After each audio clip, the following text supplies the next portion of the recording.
Et salut les traders, j'espère que tout le monde va bien. Moi ça va super. On se retrouve comme chaque dimanche à 18 h maintenant depuis plusieurs mois pour une nouvelle vidéo d'analyse. Grand merci à ceux qui prennent le temps de lâcher leur petit like et leur commentaire à chaque vidéo, vous donner un vrai coup de pouce à la chaîne YouTube. Si c'est pas le cas, n'hésitez pas à le faire, ça prend 2 secondes et ce serait super sympa. N'hésitez pas à vous abonner si mon contenu vous plaît, c'est gratuit et c'est aussi bénéfique pour vous pour que YouTube vous propose des vidéos similaires dans le futur sur votre fil. N'oubliez pas non plus de me dire en commentaire à la fin de cette vidéo quel actif vous voulez que j'analyse pour la semaine prochaine. Je vous prends pas plus la tête et on attaque le cours immédiatement. Allez, on commence par HotCAD comme d'habitude. HotCAD moyen terme, enfin court terme, je vous avais dit de faire attention à quoi? Je vous avais dit qu'on pouvait avoir un down puis un up pour valider ce running flat, ce 1, 2, 3. On l'a eu, maintenant ensuite il s'est retourné, d'accord, il a donné le up puis il s'est retourné. Donc en fait on en est au même point que la semaine dernière, donc si vous n'avez pas vu l'analyse, allez la voir, je vous mets la petite fiche en haut à droite juste maintenant. Donc pour rappel, les scénarios c'est quoi? C'est juste soit une correction pour un up, c'est mieux si on veut acheter, soit il chute brutalement et il nous donne une correction. Un petit setup pour vendre jusqu'au plus bas parce qu'on a un scénario, c'est du 50-50 pour un down jusqu'ici. Donc en fait on va s'adapter. Donc voilà, comme la semaine dernière, là on patiente, il nous faut une correction 4 heures. Ok, c'est ça qui serait intéressant pour un achat serein. 4 CHF, voilà ce qu'on avait vu. Donc on avait vu un down pour valider un running, donc pour ce 1, 2, 3, running flat et ensuite un up. Donc on a eu le down, maintenant on attend le up, ok, c'est ce qui serait le mieux pour ensuite vendre, parce que nous on veut up, et ensuite une vente. Maintenant, si évidemment il chute et il vous donne un setup, bon bah pourquoi pas le tenter en avance, ok. Mais le mieux pour que la structure soit propre, c'est même, j'ai envie de vous le dire, un petit down jusqu'ici, ensuite un up, il casse le plus haut et ensuite il se retourne, ça c'est le top. J'en profite juste pour vous dire, pour répondre à ceux qui me demandent c'est quoi les termes que j'utilise, comment j'ai fait pour les apprendre, est-ce que je peux dire ce que c'est, ça fait partie de mes formations, parce que si vous ne le savez pas, en description vous avez mon site web où je fais des formations, donc je ne peux pas vous dire qu'est-ce que c'est exactement qu'un running flat, qu'un regular flat, expanding, etc. Ok, si vous voulez en apprendre plus, allez sur mon site web, prenez une formation ou non, venez me parler sur Instagram, je vous en dirai un petit peu plus. Mais voilà, je ne peux pas me permettre vis-à-vis de ceux qui rejoignent mes programmes de dévoiler toute ma stratégie en vidéo. Voilà, donc ça c'était juste pour répondre à ceux qui me demandent à chaque fois de quoi je parle quand je dis running flat, etc. C'est des corrections, parce que ma stratégie se base sur des vagues d'impulsion et de correction, mais voilà, je ne peux pas plus développer que ça sur YouTube.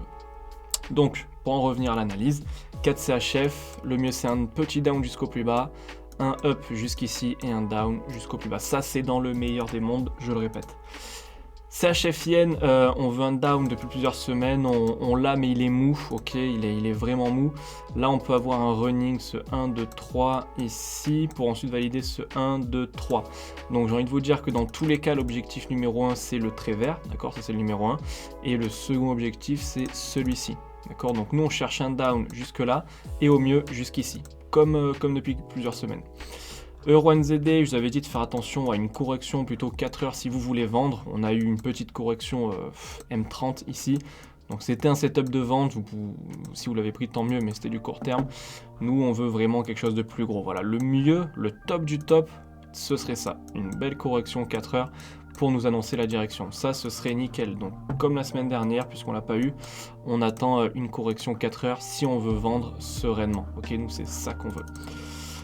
Euro USD, attention, nous pareil, on voulait une correction 4 heures, mais là la trend est cassée et il y a une petite correction 1 heure M30 pour un down. Donc là c'est clair et net, la direction s'annonce, faites attention, le marché bouge comme ça. Donc là n'achetez pas Euro USD tout de suite, ok.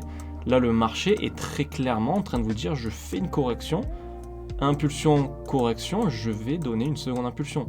Il y a 9 chances sur 10 qui vous donnent ça.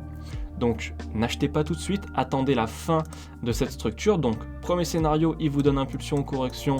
Impulsion, ça deviendra la correction de cette impulsion, ok. Et ensuite on pourra acheter. Soit au final, la structure change et il nous donne une downtrend. Et pareil, on le verra parce qu'il nous donnera d'autres corrections, etc. Mais cette correction, c'est la même en plus gros que celle-ci. C'est la même en plus gros que voilà, celle-ci. Tac. que ça, c'est la même, bon, plus petit que celle-là, etc. Donc quand vous avez une correction, vous savez où le marché va aller, ok, dans 9 cas sur 10. Donc faites attention ici pour un down. Ensuite, on verra, je vous ferai une autre vidéo, je pense. GBP Odd, on veut une correction 4 heures pareil, donc là on a eu une impulsion, c'est bon signe ou pas bon signe, c'est 50-50 parce que soit c'est l'impulsion de la fameuse correction 4 heures, parce que c'est ce qu'on veut, on veut une belle correction, soit pareil, il nous donne un autre plus haut et ça on le verra venir. Donc pour l'instant, si vous avez ensuite des sell setup, pourquoi pas le tenter pour le B de la correction, mais ensuite on partira peut-être sur un C, et sinon les buy setup, évitez-les, il y a d'autres paires à acheter dans lesquelles on a plus confiance que GBP Odd, ok, mais bon, du coup on est toujours dans ce qu'on veut, on veut une correction 4 heures, ok, quelque chose comme ça pour vendre. GBP, JPY, lui on veut de l'achat, maintenant faites attention, il nous a donné l'achat dont je vous parlais la semaine dernière, je vous ai dit qu'on avait un petit setup 1 heure pour un achat, pour une opportunité en tout cas, il a donné l'achat mais ensuite il s'est retourné. Là on a notre trendline du coup, donc surveillez-la, si jamais il la casse et qu'il corrige, on partira sur autre chose, d'accord, mais le mieux encore une fois c'est un achat, du coup celui-là a été validé mais c'est un achat jusqu'ici. Nous dans le meilleur des mondes on veut ça, avant la chute, ok, mais c'est pas moi qui décide.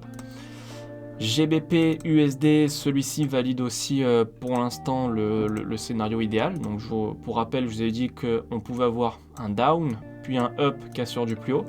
Donc on a exactement eu le down et le up, mais le plus haut, je vais vérifier quand même, n'a pas été cassé. Non, il n'a pas été cassé encore. Donc, pour rappel, les deux scénarios sont quoi? Premier scénario, il casse le plus haut, il se retourne. Pourquoi? Parce que ce mouvement-là, tac, ce mouvement-là sera devenu la correction de cette impulsion. Impulsion, correction, vous connaissez la chanson. Maintenant, second scénario, bon, il casse le plus haut aussi dans tous les cas, mais il monte également casser ce plus haut avant de chuter. Pourquoi? Parce que dans ce scénario-là, c'est ça, la correction de cette impulsion, et du coup, ça, c'est la seconde impulsion, comme ça, d'accord? Donc, j'ai envie de vous dire que vous devez chercher dans tous les cas un achat jusqu'à ce plus haut. Ce plus haut cassé, faites attention, protégez-vous. Okay. Après il peut très bien chuter, et ça c'est pas moi qui décide encore une fois, mais là le mieux c'est qu'il vienne déjà casser ce plus haut, hop, et ensuite protégez-vous. Ce plus haut au mieux, mais il peut très bien chuter ensuite. Okay. USD CAD, je vous avais dit de faire attention à la trendline s'il y avait en plus une correction au-dessus, donc si elle était cassée avec correction. Donc en fait c'est ce qu'on a eu, cassure de trend et là il corrige, donc ça sent l'achat, d'accord. Donc vous pouvez chercher de l'achat jusqu'à ce plus haut. Là on cherche un achat jusqu'à ce plus haut, jusqu'ici. Maintenant en court terme il peut nous donner autre chose, hop, enfin il peut nous donner quelque chose d'un petit peu plus complexe. Il peut nous donner ce 1, 2, 3 comme ça, pour valider ce 1, 2, 3, cassure du plus bas ici, et ensuite valider la seconde impulsion, d'accord. Donc il peut nous donner un down puis un up, comme ça, d'accord. Ça c'est dans le meilleur des mondes, c'est le scénario idéal, mais pour l'instant vous pouvez chercher de l'achat jusqu'à ce plus haut à mon sens. L'Ethereum, là on va passer aux crypto, attention, il y en a ils sont en sueur, ils sont en panique, ils savent plus ce qui se passe. Je vous rappelle quand même que ça fait plusieurs semaines que je vous avertis que moi avec l'Ethereum je suis pas à l'aise déjà parce que la structure elle est pas propre. Pour moi, pour que la structure soit propre, l'Ethereum doit chuter jusqu'au plus bas. Ok, donc la semaine dernière en plus pile poil je vous ai dit faites attention tant qu'il ne casse pas ce plus haut. Ici je vous ai bien dit il peut se retourner et on a eu un gros down, d'accord. Donc je dis pas que j'ai une boule de cristal ou que je vois dans l'avenir, je dis juste que ça respecte pour l'instant la structure. Maintenant il peut aussi tout de suite remonter, mais en tout cas ça ne me surprend pas pour le moment, d'accord. Ça fait partie du scénario idéal. Donc maintenant les scénarios, c'est quoi? Bah c'est le premier, hein, comme depuis plusieurs semaines, il chute jusqu'à ce plus bas, et ensuite on peut acheter. Soit tout simplement il va nous valider une grosse correction, donc là il a chuté, là il va corriger et ensuite chuter, ok. Et même là du coup ce sera mieux si on veut acheter. Déjà on sera un petit peu plus confiant dans l'achat, ok. Mais voilà, et dernier scénario, parce que celui-ci je le contrôle pas, si tout le monde se met à acheter d'un coup, gros FOMO, etc.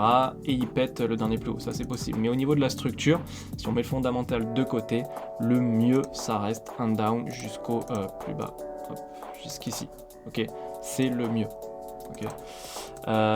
Bitcoin pareil, hein, le mieux pareil c'est d'avoir un down jusqu'au plus bas. Ici, ça fait plusieurs semaines que je vous le dis, donc tant que ce plus haut n'est pas cassé, on peut l'avoir. Okay. Donc scénario 1, on veut toujours le down. Maintenant scénario 2, c'est le même que l'Ethereum, ils ont à peu près la même structure. Une correction, comme ça, une correction daily. Et si on a une correction daily, bon ben bingo, parce qu'on sait que dans 9 cas sur 10, on aura peut-être une impulsion. Mais il y a quand même le scénario principal qui reste un down, donc faites attention. Ensuite, USDJPY qu'on avait vu en suggestion la semaine dernière, bah, il n'a pas bougé, on est toujours sur ces deux scénarios. Donc voilà, vous avez l'analyse ici. Donc soit il chute et il casse le plus bas blanc directement, soit il monte, il casse le plus haut et ensuite il chute, mais pas jusqu'au plus bas pour le scénario rose. Je vous les remets. Donc premier scénario, on veut un down jusqu'au plus bas. Second scénario, il nous casse le plus haut, puis il chute, mais peut-être pas jusqu'au plus bas. Ok, tout simplement. Euro CHF, on voulait une correction, ça n'a pas bougé, on est toujours dans ça, d'accord. Donc si vous voulez acheter, le mieux c'est une correction 4 heures pour un achat. Le DAX, lui, du coup, il respecte à la lettre ce qu'on a vu pour le moment. Et du coup, ça peut être un très bon achat qui se profile, ok. Pour rappel, nous, on voulait la cassure de ce plus bas, donc on voulait un down, on l'a eu. Maintenant, on veut un up jusqu'à ce plus haut. Si vous avez un buy setup, ça peut être très intéressant. Et une fois le plus haut cassé, protégez-vous ou prenez vos profits. Le LTC, celui-ci, je vous avais dit qu'il nous fallait une correction. Pareil, de toute façon, évidemment, la plupart des crypto-monnaies ont chuté. Mais le mieux, c'était d'avoir une correction. Je vous ai dit qu'on n'achetait pas comme ça à l'arrache, justement pour ce genre de choses. Je vous ai dit bien de faire attention à ne pas rentrer dans du FOMO. Donc maintenant, pareil que les autres, si c'est un A, on aura un B, on aura un C, bref, un mouvement correctif daily. Et là, on pourra acheter tranquillement. Okay. Et vos suggestions, n'oubliez pas en commentaire pour la semaine prochaine. AVAX, ça peut être un très bon achat, pareil, il y a deux scénarios, mais ça peut être un très bon achat jusqu'à ce plus haut. Okay. Les deux scénarios, c'est quoi? C'est il nous a validé un running ici dans un régular, hop, et du coup là on part sur la seconde impulsion. Maintenant l'autre scénario, c'est quoi? On part sur quelque chose d'un petit peu plus complexe, on part sur ce régular pour ce 1, 2, 3 expanding pour ensuite ce 1, 2, 3 régular. Donc en gros, dans le premier scénario, on attend juste un setup pour acheter jusqu'au plus haut. Dans le second scénario, on peut avoir un down, une correction et aller chercher le dernier plus bas avant le up. Ok, tout simplement. Mais tout ce que vous devez savoir, c'est que là, on est bel et bien dans une correction 4 heures. Donc c'est typiquement le genre de choses qu'on veut sur l'Ethereum, sur le Bitcoin, etc. Parce que ça nous annonce un achat. Ok. Quand on a une correction après une impulsion baissière, on a une seconde impulsion baissière dans 9 cas sur 10. Quand on a une correction après une impulsion haussière, dans 9 cas sur 10, on a une impulsion. Maintenant, quand est-ce qu'exactement la seconde impulsion va avoir lieu, je ne sais pas, j'ai pas de boule de cristal. Donc il peut très bien corriger longtemps avant de la donner. Mais je sais que ça, c'est une bonne opportunité si je veux acheter. Maintenant, il faut savoir, il faut maîtriser les corrections pour savoir quand est-ce qu'elles ont plus de chances d'être terminées pour laisser place aux secondes impulsions. Et ça, c'est ce que j'enseigne. Okay. Donc, voilà, ça peut être un bon achat sur la VAX jusqu'à ce plus haut, au moins. Et pour finir, l'action Tesla, on me l'a proposé aussi, ça n'a pas bougé, on cherche toujours un down jusqu'ici. Vous l'aurez compris pourquoi. Après correction, on attend impulsion. Ok ? Voilà. Et voilà, c'est déjà la fin de cette vidéo. J'espère vraiment qu'elle vous aura plu. Si c'est le cas, n'oubliez pas de la liker, de la commenter, de la partager, de vous abonner. Vous savez quoi faire. C'est tout pour moi. Je vous dis à la semaine prochaine pour une nouvelle vidéo. Comme d'habitude, courte vie mais légendaire. Ciao!